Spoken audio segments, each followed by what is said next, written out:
Donc, je continue vraiment à vous remercier. Et en attendant, nous allons accueillir Anna Vagnan.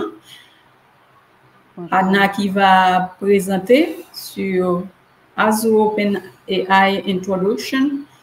Anna qui était là les années avant, qui nous rejoint encore cette année pour nous choyer avec une super présentation.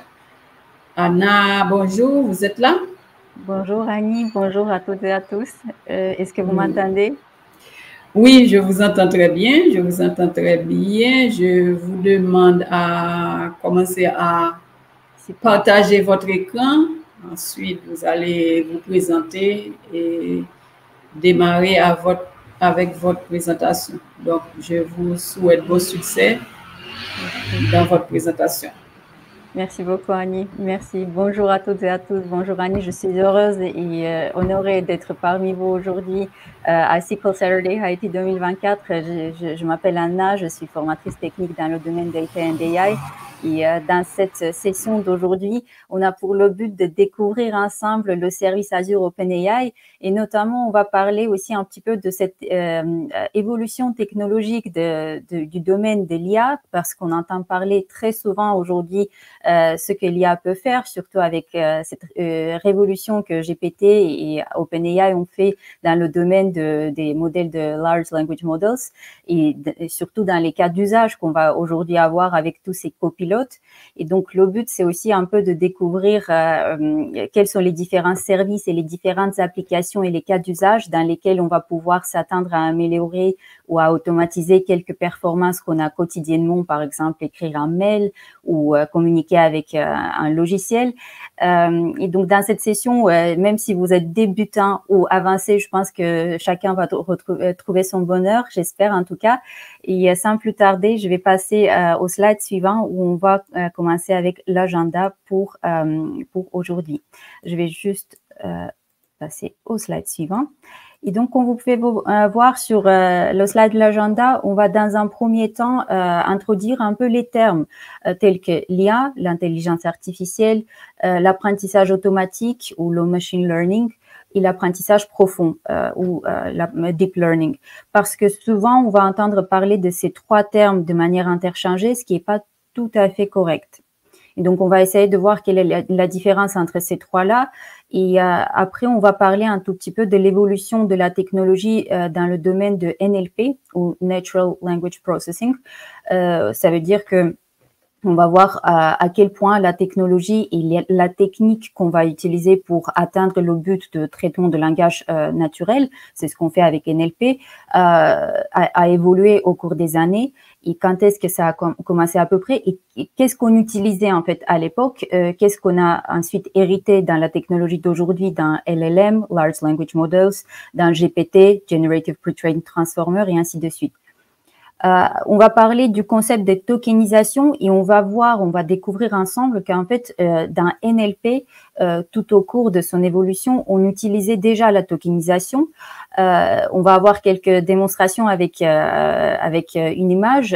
On va voir peut-être aussi sur le site de OpenAI également. On peut voir comment ça fonctionne et je vais vous partager également tous ces liens dans la conversation. Comme ça, vous allez pouvoir faire des tests vous-même et également tout ce qu'on va aborder ici, ça sera aussi couvert avec un parcours d'apprentissage sur le site MS Learn. Je vais partager aussi ce parcours d'apprentissage parce que c'est très intéressant et si vous vous y intéressez, vous pouvez commencer à creuser un peu plus pour découvrir un peu cette technologie très intéressante. Et donc, en revenant au sujet de l'agenda, on va avoir donc ici les considérations pour le déploiement de l'IA.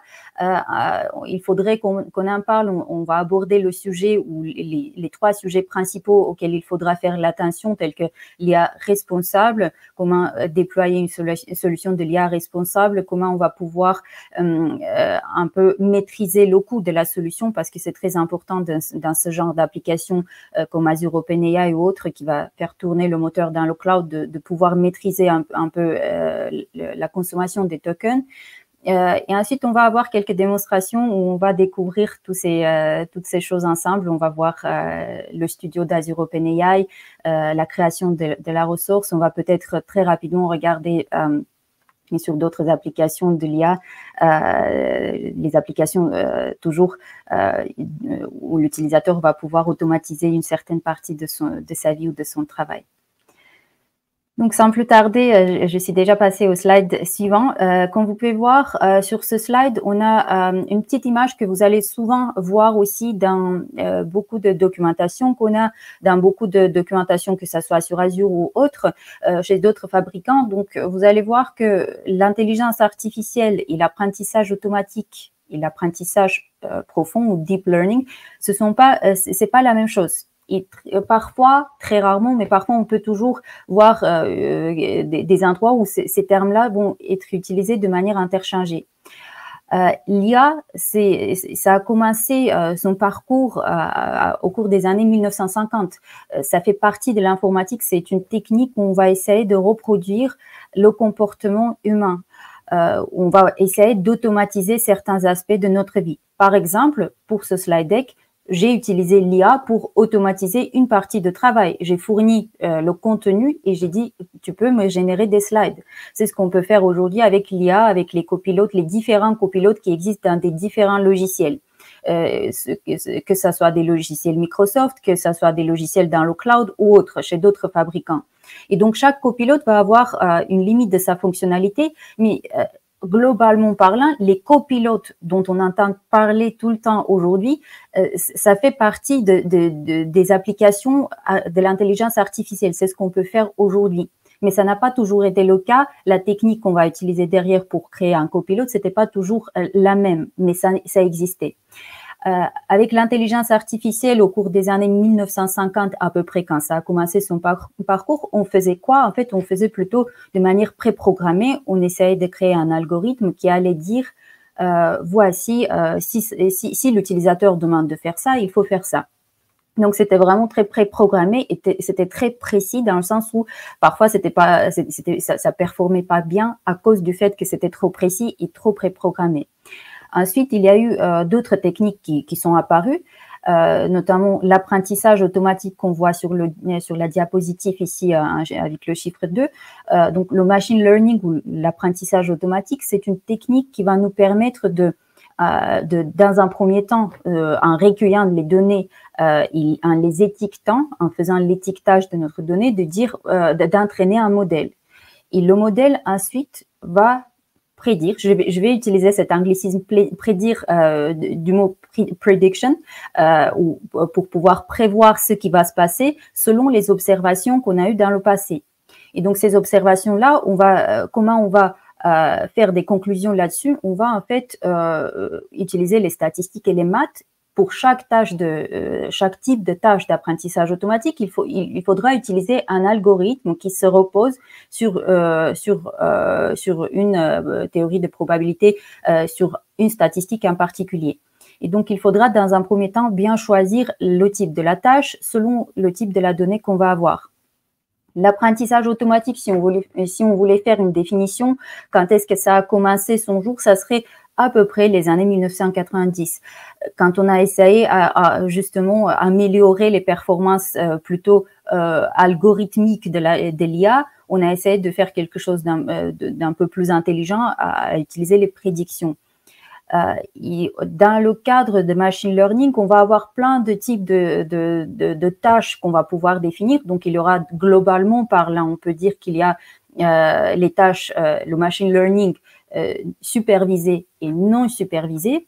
Ça veut dire tout simplement que dans l'apprentissage automatique supervisé, on va avoir, a priori, on va avoir les réponses, on va avoir la donnée étiquetée. Ça veut dire que je vais avoir un échantillon de la donnée qui va contenir les réponses, par exemple, quels étaient les chiffres de vente de 2020. Et on va devoir prédire ensuite combien on va vendre dans l'année 2024, tout en sachant que dans l'année 2020, les chiffres étaient comme ça et ensuite on avait d'autres paramètres qui vont impacter les prédictions. Dans l'apprentissage non supervisé, on va pas avoir d'étiquetage, on va pas avoir les réponses. On va demander à l'algorithme de découvrir un lien entre les mots, si on fait quelque chose dans le domaine de NLP, un lien entre les données, les images, etc. Donc, on peut aussi définir quel est le type de tâche qu'on veut effectuer. Et selon le type de tâche, globalement parlant, ensuite, il y aura plusieurs types d'algorithmes, il y aura plusieurs types de maths derrière qu'on va pouvoir choisir. Et machine learning, souvent, s'associe à la discipline de data science. Donc, les équipes de data scientists vont travailler avec la donnée déjà nettoyée qui a été recueillie, bien évidemment en respectant aussi la régularisation locale de chaque pays où on va recueillir la donnée, parce que ça aussi, le domaine légal peut aussi nous imposer certaines restrictions dans le cadre de l'utilisation de cette donnée. Et donc, les données sont recueillies d'habitude par des équipes de data engineering ou à l'aide des outils qu'on a vus dans les présentations des précédents intervenants. Et donc, une fois que la donnée elle est nettoyée par les équipes de data ingénieurs ou par les équipes de data, ensuite, ça sera passé aux équipes de data science qui vont justement faire l'étiquetage ou pas faire l'étiquetage, mais en tout cas choisir la statistique, la métrique, la mesure qu'on va améliorer pour pouvoir faire les prévisions avec notre modèle. Une fois qu'on a entraîné le modèle et on est content de la performance de notre modèle, on va ensuite le déployer. Quand je dis déployer le modèle, on parle du fait de pouvoir servir les requêtes des clients. Par exemple, imaginons que je voudrais créer un site Internet et depuis ce site Internet, je souhaite que les utilisateurs, les internautes puissent poser une question. Combien de ventes une telle société va effectuer dans l'année 2025? Quelle est la prévision? Et bien évidemment que l'algorithme peut toujours faire la prévision avec un taux d'erreur, etc. Donc, il faut toujours aussi être vigilant avec les prédictions de chaque type d'algorithme qu'on peut avoir dans l'apprentissage automatique. Mais dans tous les cas, on va avoir une estimation, une prévision d'un chiffre de vente. Et donc, cette requête-là, c'est une requête client. Le client, il doit envoyer la requête à notre modèle et le modèle doit tourner quelque part. Au niveau du déploiement, je peux choisir de déployer le modèle soit chez moi, si j'ai un serveur que je vais héberger, mais dans ce cas-là, il faudrait que moi, je fasse le choix aussi technologique derrière. Quelles sont les dépendances sur le serveur en question, quelle est la version du serveur, etc. Donc, toute la maintenance et les coûts seront sur moi. Je peux aussi choisir à utiliser une infrastructure dans le cloud et selon le fournisseur, il y aura soit des options payantes, soit des options gratuites qui ont des limites, mais dans tous les cas, le modèle, dans tous les cas, il doit tourner dans un environnement, dans un serveur pour pouvoir servir les requêtes des clients. Si on est data scientist, dans ces cas-là, c'est nous qui allons faire tout le travail de créer ce modèle, de l'entraîner et ensuite de l'améliorer, de faire aussi le cycle de vie de notre modèle pour que le modèle puisse durer dans le temps avec MLOps, Machine Learning Operations. Et donc, tout ça, ça sera notre travail en tant que data scientist. Souvent, les data scientists vont aussi vouloir utiliser les modèles qui ont été pré-entraînés pour plusieurs raisons. Par exemple, dans le cas de Large Language Model, on va pas forcément utiliser les modèles, on va pas de A à Z bâtir l'infrastructure et les serveurs derrière ou l'infrastructure dans le cloud avec des machines virtuelles, par exemple, qui vont créer la boucle complète de l'entraînement de notre modèle, surtout avec les Large Language Models, parce qu'il faut beaucoup de puissance de travail, donc il faudrait payer au final pour cette infrastructure et ensuite il faudrait aussi avoir le temps parce que ça va durer un moment pour entraîner tout de A à Z. Et donc souvent ce qu'on va faire, on va utiliser les modèles qui ont été pré-entraînés ou les modèles qui sont rendus disponibles chez des fournisseurs de cloud, par exemple Azure ou d'autres. Donc, on va avoir ces modèles-là. On va simplement nous en servir en peut-être peaufinant un petit peu le modèle, si jamais on trouve que le modèle ne performe pas bien. Et bien sûr que ça va rester dans la limite de ce que le fournisseur nous a laissé possible pour ce modèle, tout simplement parce que quand c'est un modèle propriétaire qui n'a pas été créé et entraîné par nous-mêmes, c'est possible qu'il y a certaines choses qui sont pas entièrement flexibles par rapport à un modèle qu'on aurait entraîné nous-mêmes. Et quand je dis entraîner un modèle, créer un modèle, ça veut dire tout simplement écrire du code dans un environnement où on va utiliser les statistiques et les maths derrière, mais en soi, souvent, c'est du code Python ou PySpark. Et donc, machine learning, c'est vraiment une discipline. Il y a plusieurs techniques, plusieurs algorithmes dedans. Deep learning ou l'apprentissage profond, ça fait partie des techniques de l'apprentissage automatique qui est apparu à peu près, si on voulait donner une année, ça serait à peu près les années 2010, où on a commencé à s'inspirer du cerveau, de la structure du cerveau humain, et on a dit qu'on aurait pu construire quelque chose qui ressemblerait à un réseau neuronal, et on va ensuite faire passer les données à travers ce réseau pour pouvoir mieux entraîner un modèle, pour que le modèle soit, pour que les prévisions soient un peu plus précises que dans les modèles classiques, comme par exemple une régression linéaire classique. Et donc l'apprentissage automatique, c'est un subset de machine learning. Et en plus de ça, maintenant, on a ce nouveau concept de GPT qui est apparu il y a un peu plus d'un an, le Generative Pre-trained Transformer, qui est une famille de modèles qui appartient à la famille large de Large Language Model, des modèles de langage LLM, et qui nous permet d'obtenir un comportement comme si on parlait à un être humain. On va communiquer avec ces modèles-là grâce à ce qu'on appelle un prompt. On va insérer notre requête dans un prompt, comme si on chattait à un bot. Et donc, ça va nous permettre d'obtenir les réponses. Et donc, le GPT se retrouve dans Deep Learning. C'est un subset de Deep Learning. Si on voulait faire une définition, où est-ce que se trouve GPT, LLM, c'est un subset de Deep Learning. Ça suit une architecture en particulier. Et donc, on va un petit peu découvrir tout ça dans les grandes lignes dans quelques slides d'ici. Qu'est-ce que c'est le NLP? Donc, et quelle est la place de NLP dans tout ça, le traitement de langage naturel? En fait, NLP, c'est l'une des techniques qu'on va utiliser pour essayer de comprendre, décoder la langue naturelle, soit sémantiquement parlant, soit trouver les liens entre les mots, pour ensuite créer les applications telles que on voit sur le slide quelques des applications qui sont illustrées. Par exemple, convertir le texte en paroles. Faire les traductions, comprendre le sentiment d'un avis. Par exemple, si on va on peut récupérer les avis de IMDb du site où on va avoir les avis sur les films, et ensuite on va créer un algorithme qui va analyser quel était le ressenti par rapport à un film chez les internautes. Et NLP va travailler avec tout ce qui est le traitement de langage naturel. Et encore une fois, les techniques et l'évolution de NLP a aussi changé au cours des années. Tout au début, c'était toujours pré-programmé. On essayait de trouver quels étaient les liens entre les mots dans une langue. Et ça pourrait bien fonctionner pour créer un traducteur en ligne ou un traducteur qui va traduire d'une langue à l'autre.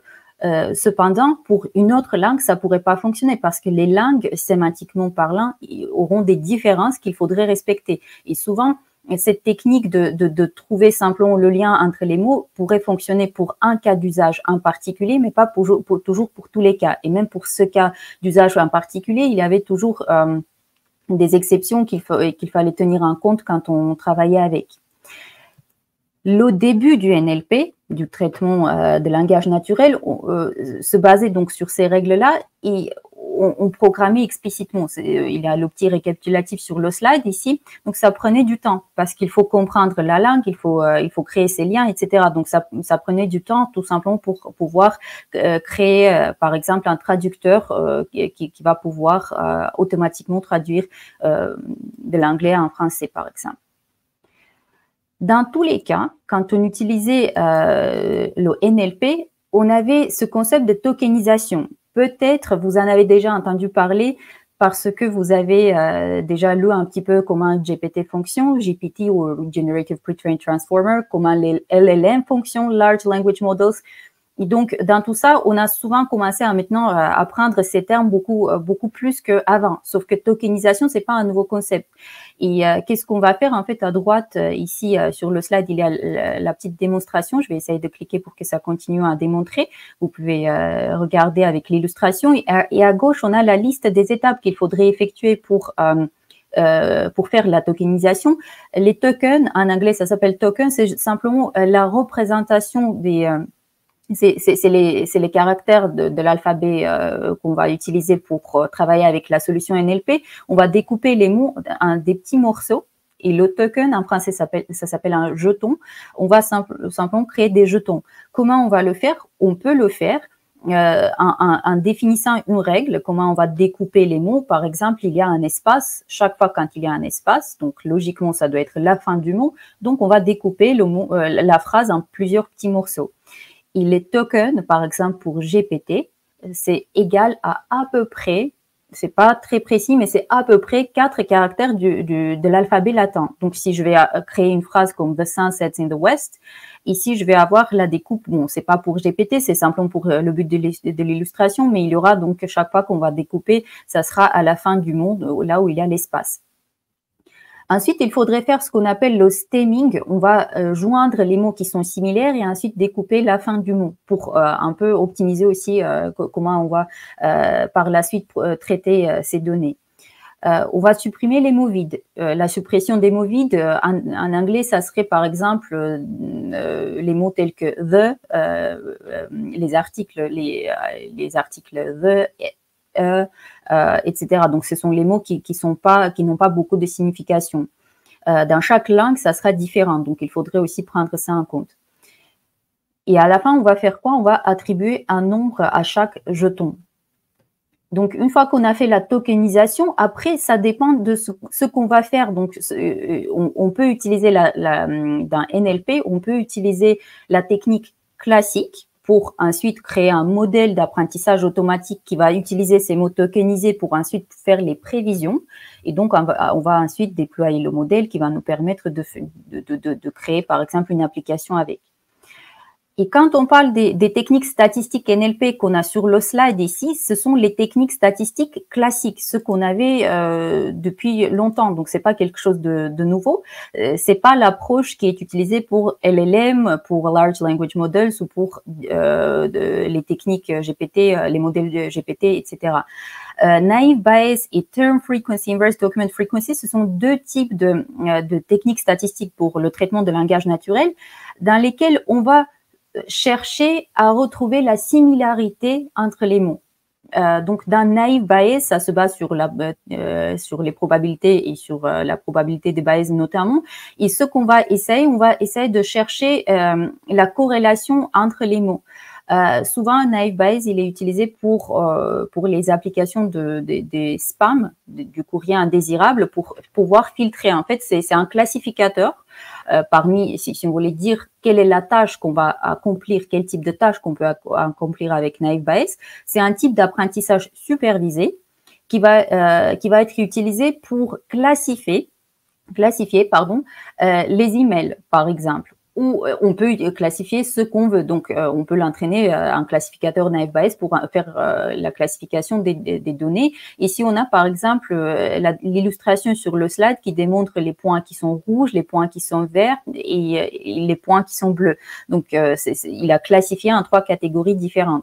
Et donc, avec le courrier indésirable, on va souvent chercher est-ce que les mots tels que solution miraculeuse, solution magique, ce genre de mots vont apparaître le plus souvent. Et si dans le benchmark, si on va dire que au préalable, à l'algorithme, on va dire à notre modèle pour l'entraîner, on va dire que tous les spams, tout le courrier indésirable va contenir ce mot, ce genre de mots. Et donc, si dans le mail qu'on vient de recevoir, il y a tous ces termes qui sont utilisés, notre modèle va pouvoir le classer en tant que courrier indésirable dans le dossier courrier indésirable ou spam. Term frequency, inverse document frequency, c'est plutôt une technique qui est utilisée très souvent dans les moteurs de recherche pour pouvoir récupérer les documents qui sont pertinents par rapport à notre query de recherche.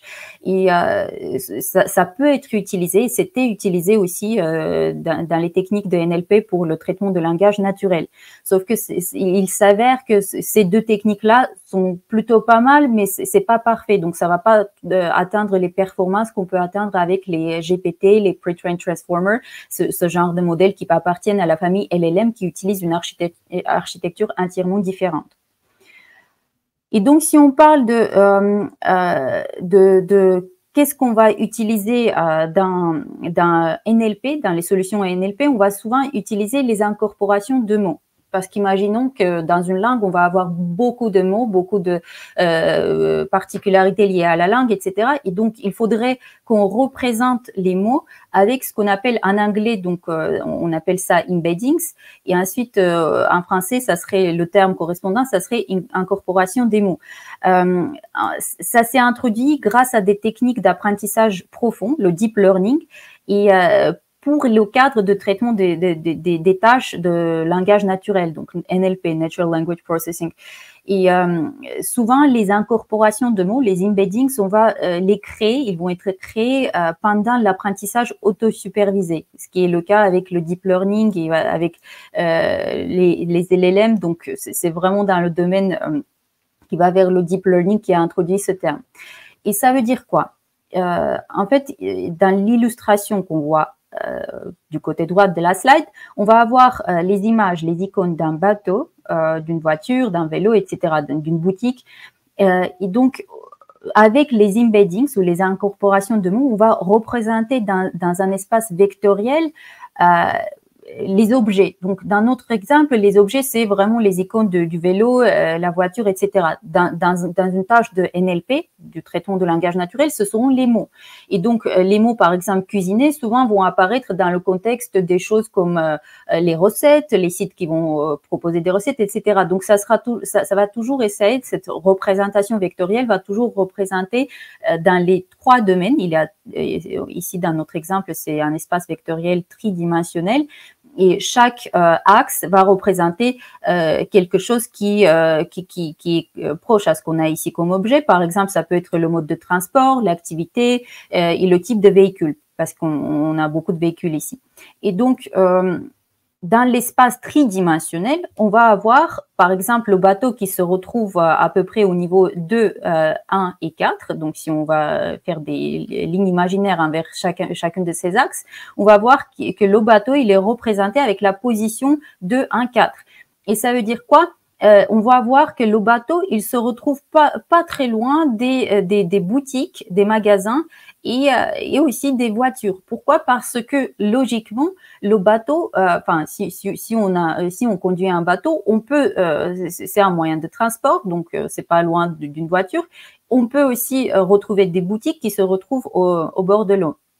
Donc peut-être dans cette application-là, on a besoin d'identifier les objets dans cet espace tridimensionnel. Dans le cas de langage naturel, on va représenter les mots dans un espace vectoriel qui est pas tridimensionnel. Il y a beaucoup plus de dimensions. Il y a énormément de dimensions et donc on va ensuite entraîner les modèles, que ça soit l'apprentissage profond ou la sous-famille de LLM, Large Language Models. On va ensuite entraîner les modèles avec ces paramètres-là qui sont qui peuvent monter jusqu'à des billions de paramètres. Et donc, c'est pour ça qu'il faut une infrastructure qui est assez vaste.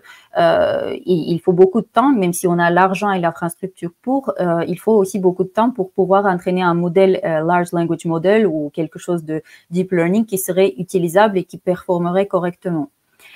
Un autre exemple qu'on a ici, par exemple, sur le slide, le deuxième bullet point qu'on a, c'est au niveau de la voiture. On peut voir que la voiture qui a les coordonnées dans cet espace tridimensionnel 7, 5 et 1, elle est beaucoup plus proche du vélo, qui est bike ici dans le slide, tout simplement parce que le boat, qui est le bateau, il est plutôt un moyen de transport sur l'eau, alors que le vélo et la voiture, ce sont des moyens de transport terrestres.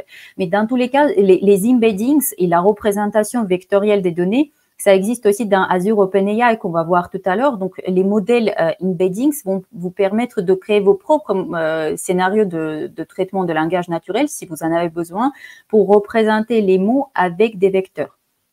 Et donc, tous ces concepts-là, c'est propre. Certains, comme on a pu voir, certains concepts ont été déjà là, la tokenisation ou la représentation des mots avec des jetons, ça existait déjà depuis les années 1990, alors que les embeddings, c'est beaucoup plus récent parce que c'est venu avec l'apprentissage profond. Et donc, avec le deep learning pour NLP, ça sera simplement l'une des branches d'apprentissage automatique, comme on a pu voir aussi sur le premier slide. Et ça va modéliser un réseau neuronal qui ressemblerait à la construction du cerveau humain pour créer tous ces liens pour après entraîner un modèle qui serait beaucoup plus performant. Et ça se repose pour les scénarios de NLP, ça se repose sur l'incorporation des mots, les embeddings. On doit représenter souvent donc les mots avec les embeddings, les vecteurs. En général, donc il y a quelques concepts ici aussi. Donc les réseaux de neurones convolutifs, le convolutional neural network, c'est souvent utilisé pour d'autres scénarios. Ça, c'est utilisé pour les cas où on va entraîner un modèle pour, par exemple, détecter des objets dans des images. Donc c'est plutôt dans les scénarios computer vision. Mais dans tous les cas, ça fait partie de l'apprentissage automatique, l'apprentissage profond, que ça soit pour ou pas pour NLP.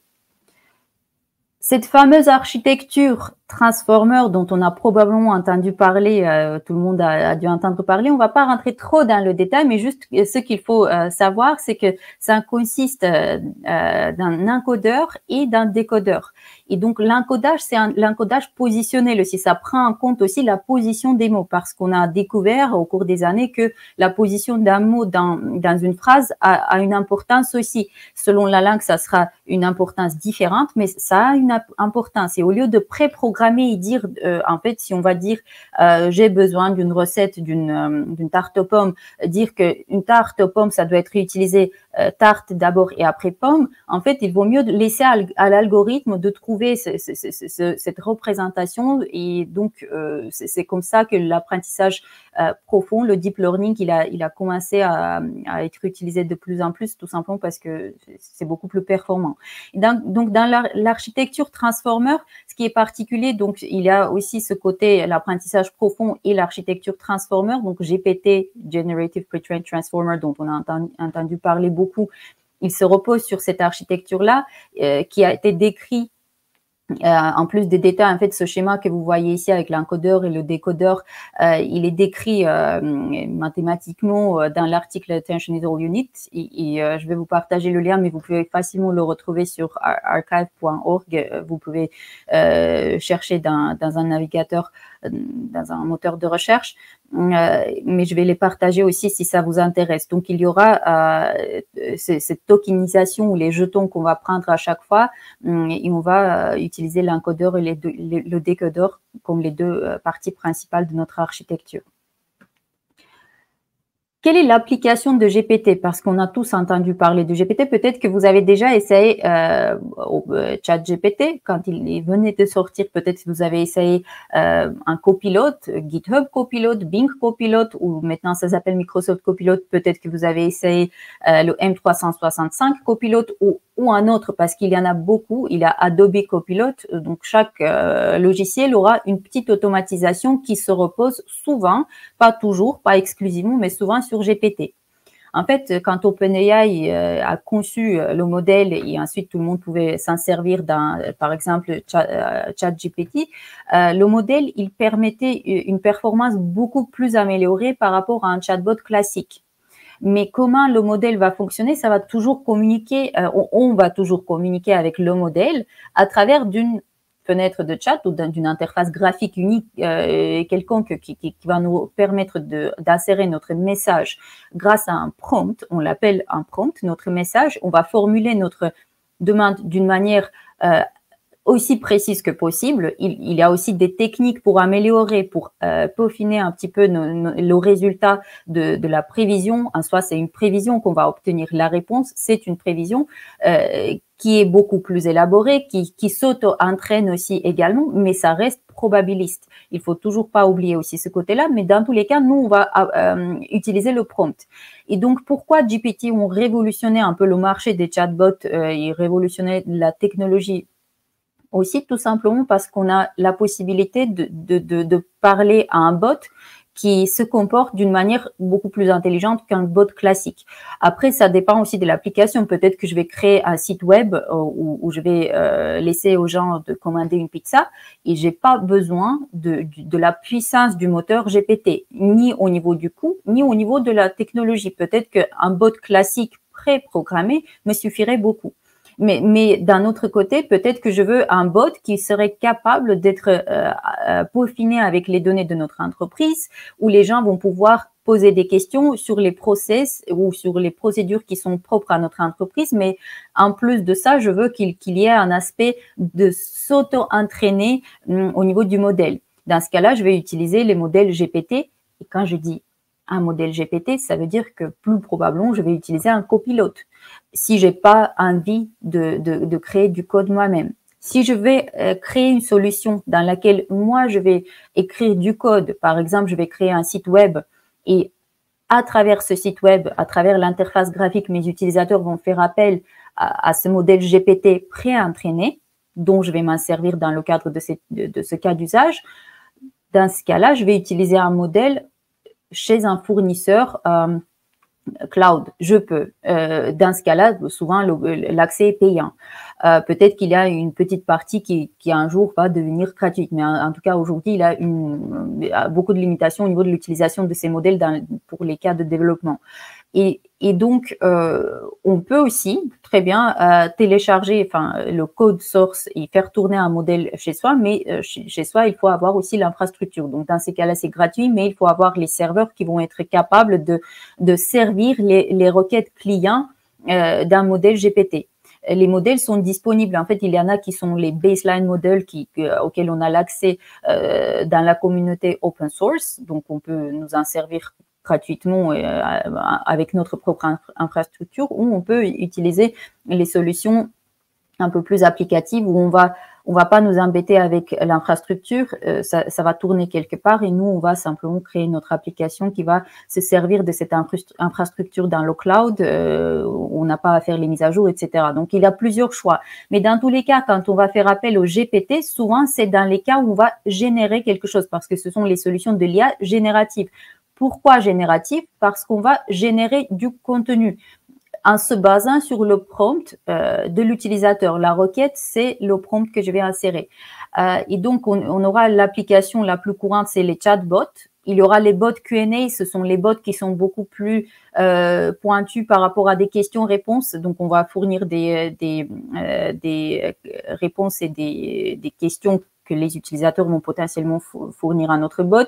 Il va être plutôt peaufiné à répondre uniquement à ces questions-là. Mais toujours, il faut pas oublier que c'est des probabilités derrière, même si on a fourni la liste des questions-réponses les plus précises au monde possible, si on a peaufiné notre algorithme derrière avec le fine-tuning, dans tous les cas, ça peut toujours avoir des imprécisions, ça peut toujours être incorrect. Il faut toujours avoir une vérification par un être humain derrière. Dans certains cas, ça sera pas nécessaire, mais si c'est pour une application qui est, par exemple, qui travaille avec les documents légaux, il faudrait faire une vérification, bien évidemment, par un être humain derrière. Et souvent, dans tout ce qui est Copilot, GitHub Copilot ou les autres, ou Microsoft Copilot, ou n'importe quel Copilot chez n'importe quel fabricant, ça sera précisé toujours que, attention, les réponses de l'IA peuvent ne pas être précises, et souvent c'est marqué, ça peut être erroné. Ça ne veut pas dire que ça sera erroné, ça ne veut pas dire que la technologie ne fonctionne pas comme il faut, ça veut dire tout simplement que la technologie a ses limites. Et la technologie en question a ses cas d'usage. Peut-être que le cas d'usage que vous souhaitez avoir automatisé avec le niveau de la technologie qu'on a aujourd'hui à cause du fait que c'est probabiliste, peut-être c'est pas le meilleur cas d'usage pour utiliser du GPT, pour utiliser du LLM. Donc, il faut toujours aussi réfléchir par rapport à notre donnée, par rapport à ce qu'on veut faire. Est-ce que GPT ou autre technologie, n'importe laquelle, c'est le bon choix pour mon cas d'usage? Peut-être que non, peut-être que oui. Et donc, pour les applications de GPT, c'est pas les seules et les uniques, mais c'est les cas d'usage les plus courants qu'on va rencontrer aujourd'hui. C'est la traduction, la création des images, l'analyse de ressenti. Et pour l'analyse de ressenti aussi, est-ce qu'on a vraiment pour notre cas d'usage besoin d'une application GPT où on peut utiliser un modèle, une application, un logiciel, un service dans le cloud qui va me permettre de me servir d'un modèle classique qui a été entraîné d'une manière classique, parce que ce modèle, peut-être qu'il va pas me coûter beaucoup plus à implémenter dans un environnement, dans une infrastructure, et au final, ça va faire son travail très bien pour le cas d'usage que j'ai. Donc, il faudrait aussi toujours faire cette vérification avant de directement aller vers le GPT. Et ce qui arrive souvent quand il y a un buzz avec une technologie GPT ou autre, il y aura toujours cette tendance de choisir directement le GPT, mais peut-être qu'il y a une autre technologie équivalente dans la performance d'un cas d'usage en particulier, et on n'a pas forcément besoin d'utiliser des technologies beaucoup plus avancées. Si on revient un instant au sujet des data scientists, qu'est-ce qu'on va utiliser si on était data scientist? On utiliserait les outils tels que Azure Machine Learning, si on parle des outils Azure et des Microsoft, dans le cloud pour utiliser un modèle Large Language Model. Donc, on n'est pas obligé d'utiliser les modèles GPT uniquement. Il y a plusieurs types de modèles de langage Large Language Model. On peut voir dans le modèle repository ici sur la capture d'écran, on voit un extrait depuis une capture d'écran du portail Azure Machine Learning Workspace. Et on peut voir qu'il y a les modèles OpenAI Whisper Large, c'est un modèle ce sont tous des modèles préentraînés avec un X montant de paramètres. Il y en a qu'on va pouvoir utiliser tels qu'ils sont. Déjà, il y en a qu'on va pouvoir peaufiner un peu plus. Mais ça, c'est vraiment les cas d'usage data scientist, quand on va nous savoir ce qu'on veut vraiment peaufiner dans le réseau neuronal. Si on n'est pas du côté data science, mais on est plutôt dans le côté applicatif, dans ce cas-là, on va plutôt utiliser le service Azure OpenAI qu'on va voir dans quelques instants. Mais sachez aussi que si vous êtes plutôt côté data science, vous avez aussi la possibilité d'utiliser les modèles open source, les modèles quantized qui sont un tout petit peu, qui perdent un tout petit peu la précision, mais qui sont aussi bien au niveau des performances, et puis au niveau de l'infrastructure, ça va consommer moins, mais tous ces modèles-là sont pré-entraînés. Et c'est important de comprendre que c'est pas nous qui allons les entraîner, on va les peaufiner. Et donc, je vais passer à mon slide suivant. On va pas rester trop longtemps sur Azure Machine Learning. On va plutôt aborder un tout petit peu les considérations pour un déploiement réussi avec l'IA générative, avec Azure OpenAI ou autres technologies de l'IA générative en général. On va aborder un petit peu l'IA responsable et après on va passer aux démonstrations. Et donc, comme vous pouvez voir sur le slide, il faudrait dans un premier temps prendre en compte l'IA responsable. Il y aura 6 piliers qu'on va voir sur le slide suivant. C'est très important de les prendre en considération quand on va créer une solution, tout simplement parce que si on les prend pas en compte, on peut avoir des soucis légalement parlant. Et même si on n'a pas les soucis, il faut toujours les prendre en compte parce que peut-être le domaine légal n'est pas encore à jour par rapport à la technologie. Il y a beaucoup de pays où ça sera différent. C'est différent en France, c'est différent aux États-Unis, c'est différent partout, c'est différent. Et parfois, il n'y a pas la loi pour, par exemple, rendre, entre guillemets, le logiciel ou quelqu'un responsable si jamais le logiciel ou l'application va faire quelque chose qu'il fallait pas. Par exemple, faire un accident, mais qui aurait pu être évité si le logiciel, la voiture qui se conduit elle-même ou autre chose, n'était pas rendu public. Donc, il faudrait toujours garder ça en tête, même si le domaine légal n'est pas encore à jour, tout simplement pour ne pas créer des applications qui vont faire du mal aux gens, qui vont faire quelque chose qui est pas bien. Il faudrait garder en tête toujours la qualité des données qui entrent, parce que la qualité de la donnée va définir aussi le résultat final. Et quand je dis la qualité, pas seulement la qualité des données qui passent à travers les outils tels que Fabric, SQL, etc., qu'on a pu voir avec les intervenants précédents, mais aussi ensuite la qualité qu'on a. Est-ce que ce sont les données synthétiques qu'on a créées avec GPT? Parce qu'aujourd'hui, on peut aussi créer les données de manière synthétique pour dire j'ai besoin de faire un entraînement d'un modèle d'apprentissage automatique, mais j'ai pas les données. Je veux pas utiliser les données publiques pour une raison X.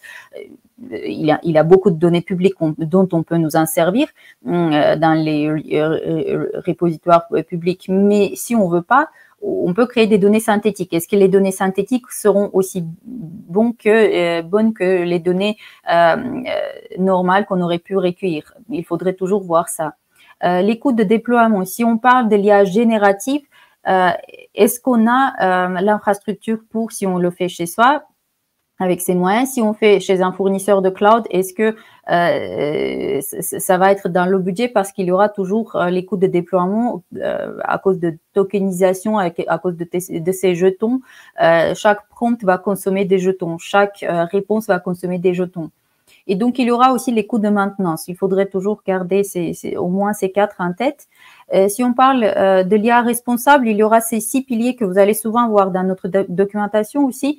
Donc, dans l'IA responsable, il y a le pilier de l'équité. Il faut que les systèmes de l'IA traitent tout le monde de manière équitable, donc indépendant de leur âge, de leur origine, de leur ethnicité, de leur genre, etc. Donc, indépendant de tout. Il faut que les systèmes de l'IA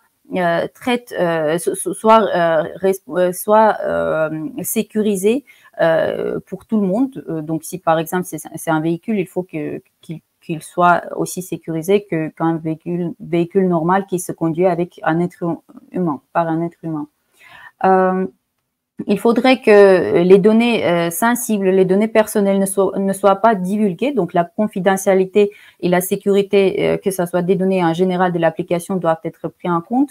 L'inclusivité, il faut toujours être inclusif avec tout le monde, indépendant de n'importe quel facteur. Donc, il faut que l'algorithme qu'on va entraîner pour créer un modèle ne soit pas non inclusif. Il faut que ça soit transparent.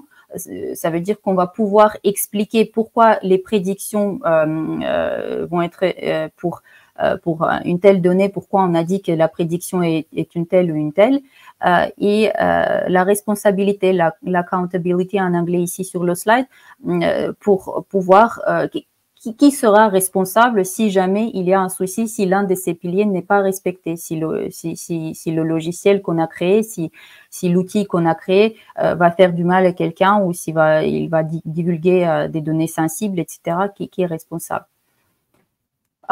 Donc, c'était un aperçu un peu rapide, et au niveau de tous ces concepts, on va peut-être passer maintenant à la démonstration. J'ai fait une petite vidéo, et après, si vous voulez, on va passer à mon portail directement en live. Comme ça, on va voir certains aspects. Je vais juste revenir en arrière, et je vais... Oui, donc ça, c'est pas la vidéo, ça, c'est la petite capture d'écran que j'ai prise depuis la création de Azure OpenAI. En fait, Azure OpenAI, c'est quoi? C'est un service qui va nous donner l'accès à l'IA générative dans le cadre d'usage très applicatif. Ça veut dire que, mettons que je développe un logiciel, donc je suis développeur de logiciel, et je vais créer un logiciel ou un site web dans lequel je vais m'en servir de GPT. Par exemple, il y aura une petite fenêtre de chat qui va apparaître, et je dois faire tourner le moteur GPT derrière. Donc, je peux m'en servir de la plateforme Azure, du service Azure OpenAI, pour faire le côté GPT. Donc, comment on va procéder? Comme pour n'importe quel service sur Azure, il faudrait dans un premier temps commencer par ce qu'on appelle l'approvisionnement du service.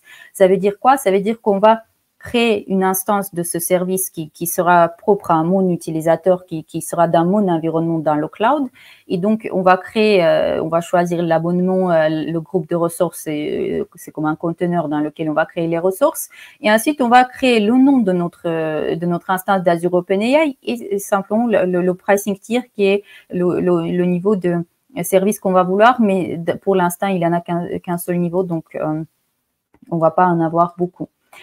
Au niveau donc de cette petite première démonstration, je vais démarrer la vidéo. Comme vous pouvez voir, je me trouve sur le portail Azure et pour créer la ressource, j'ai démontré la création d'une ressource ici. On va chercher simplement Azure OpenAI dans le marketplace d'Azure, du portail Azure. On va cliquer dessus pour choisir quel type de service on veut créer. J'ai cliqué sur Azure OpenAI et ce qu'on voyait sur la capture d'écran sur le slide précédent, on voit maintenant ici, on va voir le groupe de ressources, on va avoir le nom du ressource, le pricing tier et ainsi de suite. Donc, je vais démarrer de nouveau la vidéo pour qu'elle avance un petit peu. Je vais peut-être avancer. Donc, ici, je vais choisir de créer un groupe de ressources vierge qui s'appelle RG. Pour info, la région ici, pour ce service en particulier, c'est important parce que c'est pas tous les modèles qui sont disponibles. Dans Azure OpenAI, on va avoir des modèles pour faire la reconnaissance de la parole. On va avoir les modèles Whisper, les modèles embeddings, les modèles d'incorporation de mots dont on a parlé. On va avoir les modèles GPT pour faire les scénarios de chat, pour chatter avec notre donnée, par exemple. Et tous ces modèles qui sont rendus disponibles, qu'on n'a pas besoin d'entraîner, on peut les utiliser tels qu'ils sont depuis le portail Azure OpenAI. Il faudrait vérifier s'ils sont supportés dans une région ou dans l'autre. Actuellement, il y aura donc les limitations dans certaines régions.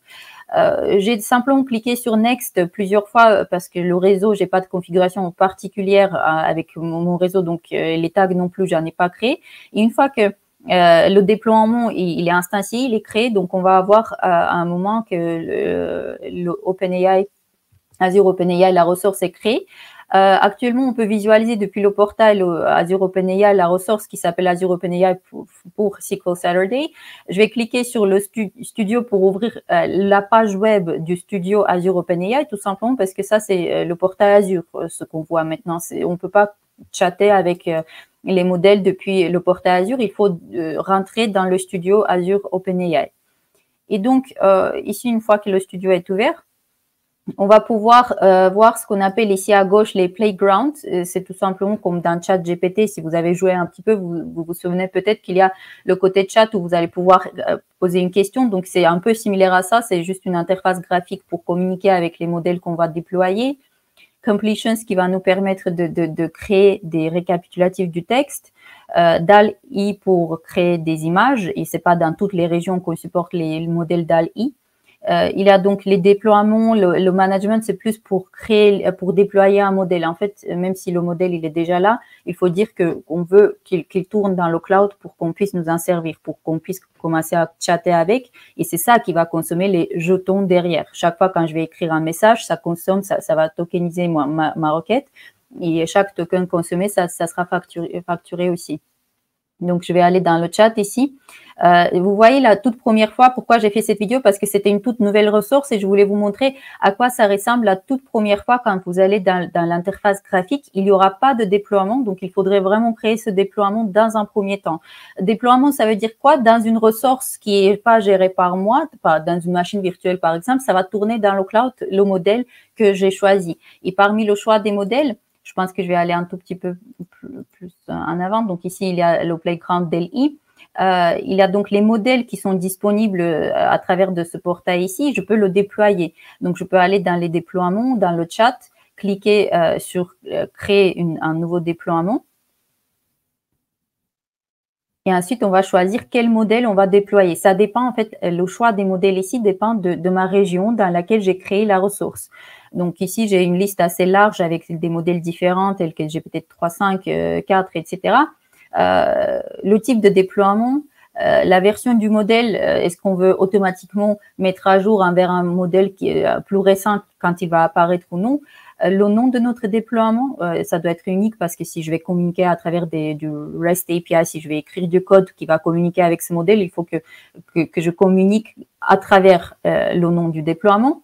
Le token per minute, c'est le taux des jetons par minute que je vais limiter à utiliser à travers de ce déploiement, parce que peut-être que je vais pas vouloir que chaque utilisateur consomme ou surconsomme les jetons que j'ai dans mon abonnement. J'ai aussi une limitation au niveau de mon abonnement Azure dans l'infrastructure Azure. Je vais avoir une limitation lié à la région globalement, lié à moi, à mon abonnement. Et donc, je vais peut-être faire une limitation supplémentaire au niveau du déploiement en particulier pour ne pas surconsommer ce que j'ai pour une région en particulier. Et dans cette deuxième vidéo, je vais créer une solution. Je vais juste vérifier si c'est la bonne, si c'est le bon slide.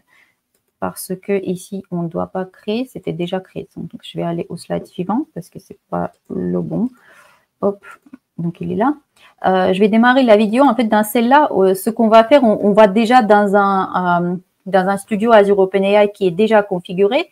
Ici, je vais dans la fenêtre de chat.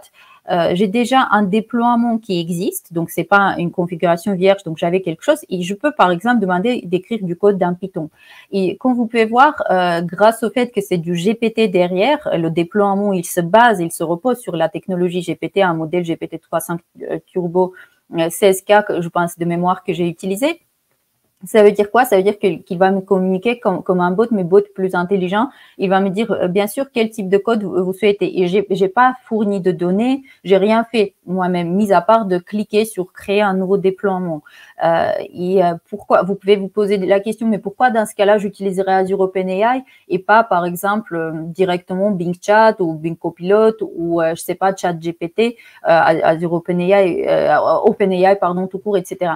Mais en fait, ce genre de solution, c'est pas vraiment pour communiquer avec le bot à travers l'interface web, mais c'est plutôt pour écrire du code qui va communiquer avec le déploiement. Donc, si par exemple demain je voulais créer un site web avec mon interface graphique, avec une fenêtre de chat qui sera un peu différente. Peut-être que ça sera un tout petit pop-up qui va apparaître avec à chaque fois quand on va cliquer sur le bouton ouvrir la fenêtre du chat. Donc, dans ce cas-là, je peux dire, je veux que le moteur, l'intelligence derrière soit du GPT depuis Azure OpenAI. Et donc, ce déploiement en question, que moi, je vais pas installer une VM pour, je vais juste dire le modèle, il va tourner quelque part dans le cloud. Quel modèle je vais choisir parmi la liste qui m'est disponible à travers de mon instance de Azure OpenAI. Et donc, ensuite, je vais créer mon front-end, mon code qui va créer l'interface graphique à travers laquelle les utilisateurs vont communiquer avec ce chat, avec ce GPT. Donc ici, par exemple, je dis simplement écrire du code qui va écrire du Hello World dans une console. Et comme vous pouvez voir, si mettons que j'ai pas de, pour l'instant, j'ai pas écrit de code pour créer un front-end, un site web, mais je veux faire quelque chose de plus simple.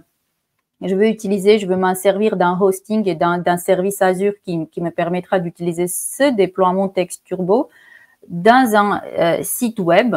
On va l'appeler site web, ce qu'on appelle web app, service dans Azure. On va cliquer sur ce bouton et c'est ce que je vais faire un tout petit peu plus tard dans la vidéo. Je vais juste avancer un tout petit peu. On va cliquer sur Deploy to et ça va déployer une web app. Ça veut dire que c'est comme un site web. Donc ici, je fais quelques démonstrations de créer des récapitulatifs d'un mail, dans les completions. En fait, ce qu'on voit ici, les playgrounds, c'est comme une interface qui va communiquer avec une liste de déploiement de modèles qui sont compatibles avec ce type de API. Completions, il est plus fait pour créer des récapitulatifs d'emails, pour créer des bullet points, pour générer des gros morceaux de texte. En fait, Completions, il va être compatible un peu plus avec des choses qui sont dans le contexte généré du texte, des gros morceaux de texte, alors que chat, c'est vraiment pour les scénarios de chat. Même si les deux peuvent souvent couvrir les mêmes cas d'usage, Completions, il est un peu plus particulier. Et donc ici, je faisais simplement les démonstrations que le prompt, l'espace où on va insérer, donc on a utilisé cet exemple-là, generate an email. Et donc, comme vous pouvez voir, tout ce qui n'est pas un vert, c'est automatiquement un exemple, un échantillon qui se crée automatiquement pour moi. C'est un prompt qui va dire crée-moi un mail. Je peux aussi écrire moi-même un prompt. C'est juste des échantillons qui sont disponibles comme ça pour les gens qui souhaitent pas utiliser les doigts pour créer le prompt soi-même. Et donc, ensuite, il y a en dessous, en vert, il y aura la réponse de mon modèle GPT. Dans mon exemple de mon déploiement GPT, se sert du même modèle Text Turbo. Donc, le même modèle, le même déploiement peut servir les completions et le chat, mais ce n'est pas tous les modèles qui sont compatibles avec tous les playgrounds. Et donc ici, je démontrais ça, mais si on revient au sujet de déploiement vers l'application web, DALL-E n'était pas dispo dans la région dans laquelle j'ai créé mon instance, mais on va revenir juste très rapidement au côté, peut-être que je ne démontre pas. Donc en gros, on va cliquer simplement sur le bouton, je vais vous montrer le résultat final parce que ça met un peu de temps pour créer, donc je l'ai déjà préparé au préalable. Et je vais vous montrer tout ça vite fait et après, on va pouvoir passer aux questions. Donc, j'espère que vous pouvez voir mon portail. Je vais aller donc ici au compte source. Donc, ça, c'est l'application web. Et donc, j'ai simplement, comme vous pouvez voir, l'interface est différente tout simplement parce que dans ce portail ici, dans l'instance du service Azure OpenAI Studio, j'ai cliqué sur Deploy to Web App et ensuite, j'ai configuré quel sera le nom de Web App, etc. Et ça m'a créé un site web qui s'appelle Anna SQL Azure Websites.net qui est hébergé et qui est tourné par Azure, par un autre service Azure. C'est pas Azure OpenAI derrière qui tourne c'est pas ce service-là qui tourne le site web lui-même. Donc, ce hosting, c'est fait par un autre service Azure. Mais le moteur derrière qui me permet de poser une question et d'avoir une réponse pertinente, ça, c'est GPT. Quel modèle GPT, quel déploiement? En fait, celui que j'utilise ici, c'est Text Turbo. Et c'est quoi que j'utilise comme moteur derrière? C'est GPT 3.5 Turbo comme modèle qui est utilisé dans mon instance de Azure OpenAI. La version du modèle, c'est 0.3.0.1. Et tous ces modèles-là, ce sont vraiment des modèles déjà disponibles de base dans votre interface Azure OpenAI Studio quand vous créez, quand vous approvisionnez la ressource. C'est pas quelque chose que je dois entraîner. Donc tout ce qu'on a vu dans la partie théorique des slides, si on voulait faire l'entraînement de A à Z, ça serait dans le service qui s'appelle Azure Machine Learning. Sauf que le service Machine Learning, c'est plutôt pour les applications des data scientists. Alors que si on travaille plutôt avec Azure OpenAI, c'est plutôt applicatif. On va créer une solution comme un site web qui va se servir du moteur qui est déjà disponible à consommer. Donc, c'était mon dernier sujet que j'avais prévu pour aujourd'hui. Je vais juste peut-être revenir sur le partage des slides. Je vois qu'il est déjà, ça fait déjà 1 heure qu'on est en ligne, donc je vais mettre le dernier slide et on va peut-être passer aux questions. J'espère que c'était utile. Oui, Anna, c'était vraiment très utile. À te lancer. Merci. Totalement édifié, on espère. Et la question, c'est de savoir pourquoi les ressources d'Azure OpenAI ne sont pas accessibles en Haïti et comment pouvons-nous y remédier?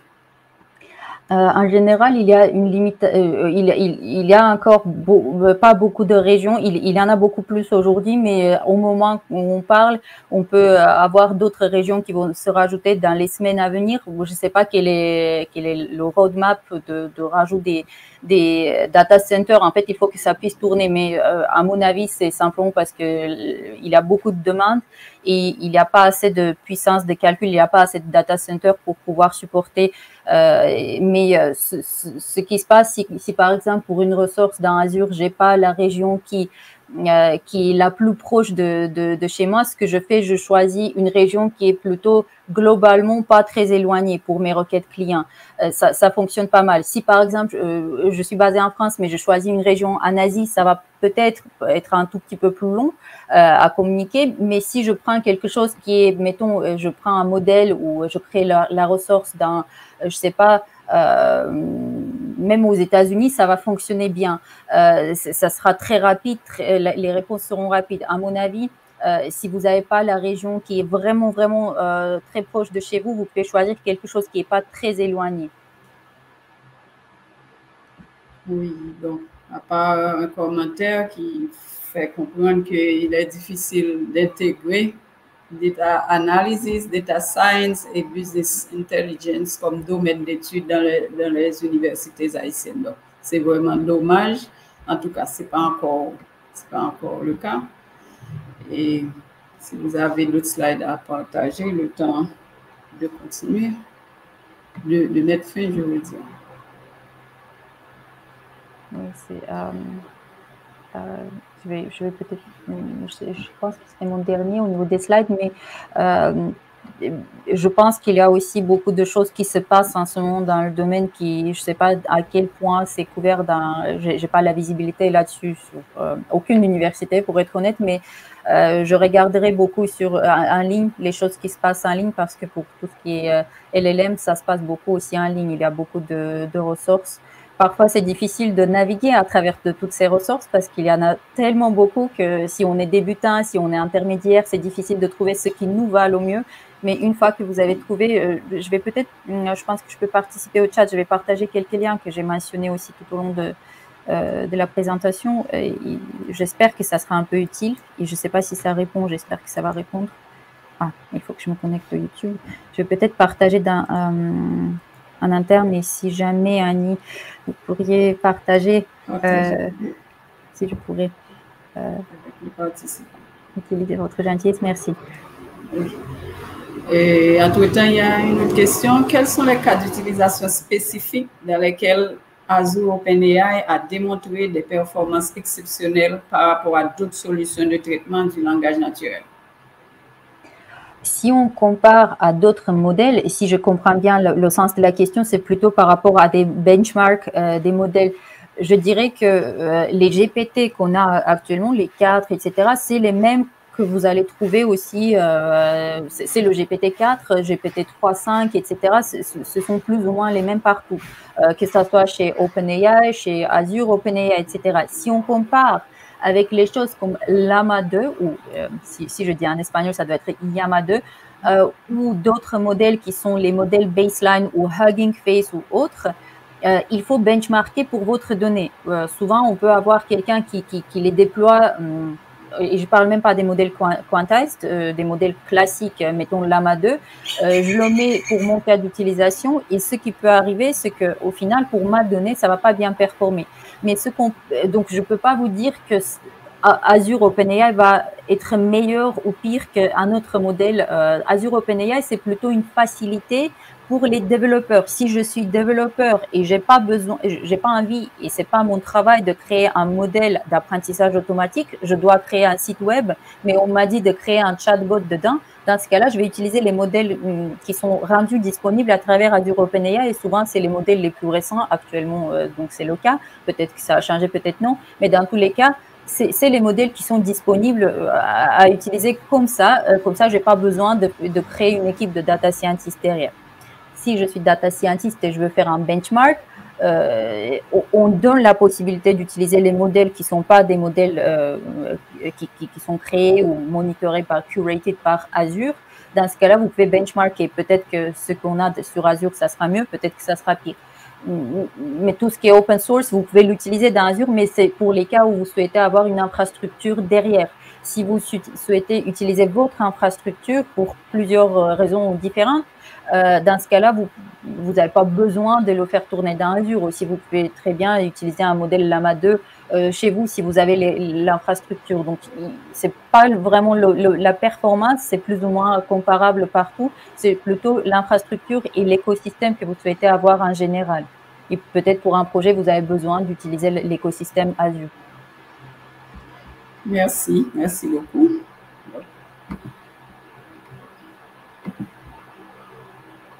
Je ne sais pas si ça répond à la question.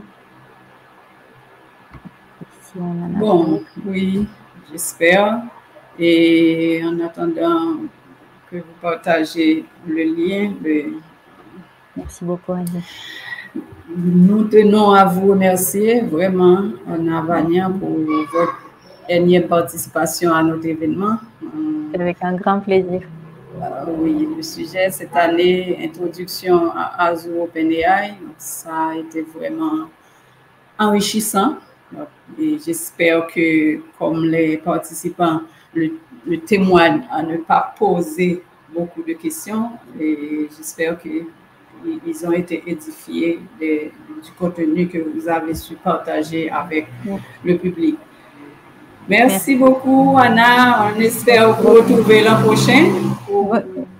J'espère aussi. Une nouvelle édition. Oui, ça a été vraiment un plaisir de vous avoir. Vraiment. Donc, à l'année prochaine et bonne continuation. Oui, merci beaucoup. Merci beaucoup. Au revoir.